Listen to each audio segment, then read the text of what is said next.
शिवसेना आमदार तानाजी सावंत यांची पैसे वाटपासंदर्भातील एक ऑडिओ क्लिप व्हायरल झाली आहे। 50 लाख, 1 कोटी, 2 कोटी जाऊ द्या, पण शिरसाव, हिंगणगाव, जवळा, वाकडी या 4 गावात आपल्याला मागे पडायचं नाही अशा सूचना तानाजी सावंत यांनी कार्यकर्त्याला केल्याची ही ऑडिओ क्लिप व्हायरल झालेली आहे। लोकशाही मराठी मात्र या ऑडिओ क्लिपची पुष्टी करत नाही। काय आहे ऑडिओ क्लिप ऐकूयात। ही जी 3-4 गाव आहे, शिरसाव, वाकडी, हिंगणगाव आणि जवळा, या 4 गावामध्ये आपल्याला मागं पडायचं नाही। 50 लाख जाऊ, कोटी रुपये जाऊ, 2 कोटी जाऊ, जी जाऊ ती जाऊ, कळलं का? इथं कॉम्प्रोमाइज करायचं नाही, कोणाचा विचार करायचा नाही, याद्या तयार करायच्या आणि सुरू करायचं, कळलं का? बरोबर। सेन्सिटिव्ह मतदारसंघ झालेला आहे प्रचंड। बर, आणि त्या पद्धतीनं फक्त तुला जे वाटतं ते मला व्हॉट्सअपला टाकायचं, कोणाला बोलायचं नाही एक शब्द।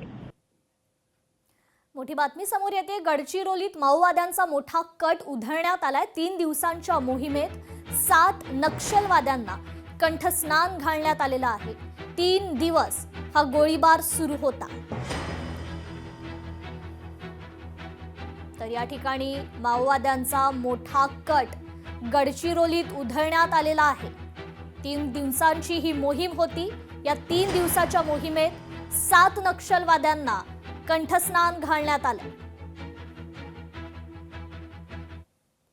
3 दिवसापासून जे आमचे चकमक सुरू होती, प्रथमतः असे झालं आहे की 3 days 3 nights ऑपरेशन सीसीने केले। नॉनस्टॉप फायरिंग, रात्रीमध्ये पण फायरिंग झालं आहे आणि अत्यंत शौर्य दाखवून एक नियोजित स्ट्रॅटेजिक प्लॅनिंगने ते ऑपरेशन C60 केलं आहे। रात्रभर फायरिंग सुरू होतं तिथे आणि आमचे C60 जवानांनी धैर्य दाखवून आणि अत्यंत नियोजित पद्धतीने त्यांना कोडन तोडून दिलेला आहे। एकूण 7 माओवाद्यांचे खात्मा करण्यामध्ये यश प्राप्त झालं आहे।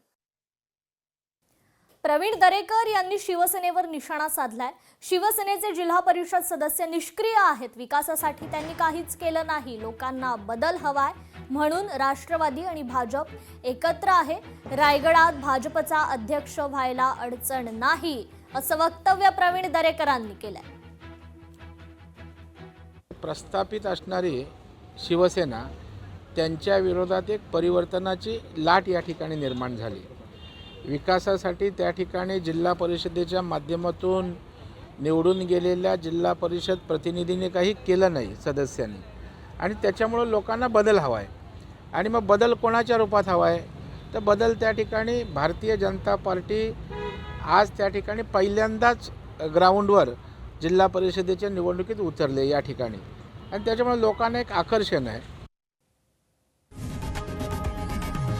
लोकशाही मराठी ऐका, पहा, जागरूक रहा।